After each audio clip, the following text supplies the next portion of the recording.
अखेर प्रतीक्षा संपली। Mud Versova bridge मार्गी बाधित नागरिकांचं नुकसान होणार नाही, आमदार असलम शेख आणि समाजसेवक संजय सुतार। मड वर्सोवा परिसरातील नागरिकांची दीर्घ प्रतीक्षा अखेर संपलीये। अनेक दशकांपासून प्रलंबित असलेला मड वर्सोवा ब्रिज प्रकल्प आता प्रत्यक्षात मार्गी लागणार आहे। या पुलाच्या बांधकामामुळे मड ते अक्सा या परिसरातील लाखो नागरिकांना नवसंजीवनी मिळणार आहे। स्वातंत्र्यानंतर देशातील अनेक खेडी आणि शहरांना विकासाचा स्पर्श मिळाला, मात्र मड ते अक्सा या पट्ट्यातील नागरिक मात्र अद्यापही रस्ता सुविधेपासून वंचित राहिले। या भागातील लोकांना आजही वर्सोवा परिसरात जाण्यासाठी बोटीवर अवलंबून राहावं लागत होतं। यामुळे अनेक अपघात झाले, तर रात्रीच्या वेळी बोट बंद असल्यामुळे अनेक रुग्ण वेळेत रुग्णालयात पोहोचू शकले नाहीत। या गंभीर परिस्थितीला बदल घडवण्यासाठी स्थानिक आमदार असलम शेख, माजी नगरसेविका संगीता संजय सुतार आणि समाजसेवक संजय सुतार यांनी गेल्या काही वर्षांपासून सातत्यानं पाठपुरावा केला। अखेर त्यांच्या या प्रयत्नांना यश आलं असून मड वर्सोवा ब्रिज प्रकल्प आता वास्तवात उतरणार आहे। आमदार असलम शेख यांनी माध्यमांशी बोलताना सांगितलं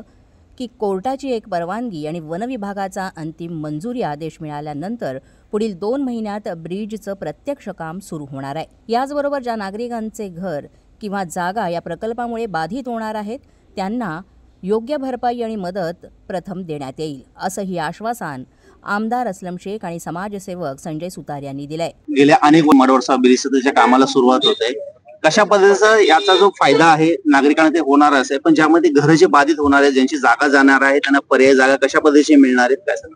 नाही, असं आहे की हा मड वर्सोवा ब्रिजचा जर आपण इतिहास बघायला गेला तर मला वाटत नाही याच्यापेक्षा जास्त कुठल्या ब्रिजला या देशामध्ये वेळ लागला असेल। आताही मला असं वाटतंय की अजून वेळ जाणार आहे, कारण हायकोर्टचे परमिशन घ्यायचे बाकी आहे, बाकी त्यांचे प्रोव्हिजन जे आहे ते करायचे बाकी आहे, त्याच्यानंतर परत त्याच्यात काय अलाइनमेंट होणार आहे हे सगळं बाकी आहे। पण हे सगळं करत असताना जे जोड रस्ता असणार, जिथे ब्रिज लँड करणार आहे किंवा आजूबाजूचा जे रस्ते आहेत त्याला पण डेव्हलपमेंट होणं हे गरजेचं आहे। पण हे डेव्हलपमेंट करत असताना इकडची जे लोक आहेत, इकडचे जे रहिवासी, ते एकही घरापासून वंचित होता कामा नये, त्यांना त्याचा कॉम्पेन्सेशन भेटलाच पाहिजे। माझ्याकडे बरीच लोक आले, ती महानगरपालिका आपल्या कामामध्ये लागलेली आहे, पण आता तेच शहानिशा करायला आलो की बाबा या लोकांना आपण नोटिसेस दिले तर त्यांचे पेपरचा पात्र कोणी मालाडमध्येच त्यांना कसं त्यांना घर देता येईल किंवा त्यांना कॉम्पन्सेशनचा काय मार्ग ते करता येईल, त्या संदर्भात आम्ही राऊंड ठेवला। सगळे अधिकारी आले आणि नगरसेवक पण इकडचे माझी सगळे आहेत, तर त्यांना सगळ्यांना घेऊन लोकांना सोबतच घेऊन आपल्याला हे काम करायचं आहे। डेव्हलपमेंट करताना कोणाला उद्ध्वस्त करायचं नाही। ज्यांची घरं जाणार आहे त्यांच्यावरती डेफिनेटली भीतीचा हे येणारच आहे, पण आम्ही म्हणून इथे आलो आणि अधिकारी पण आलेत, आम्ही कोणालाही बेघर करणार नाही।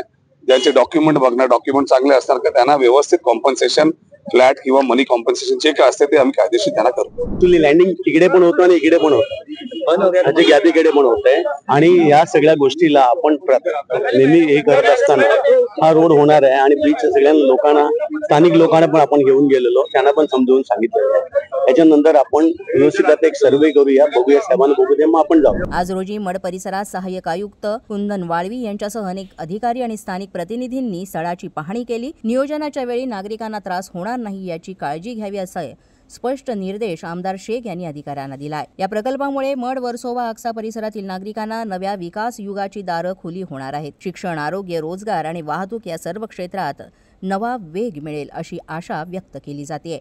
जागृत महाराष्ट्र न्यूज, मालाड, मुंबई।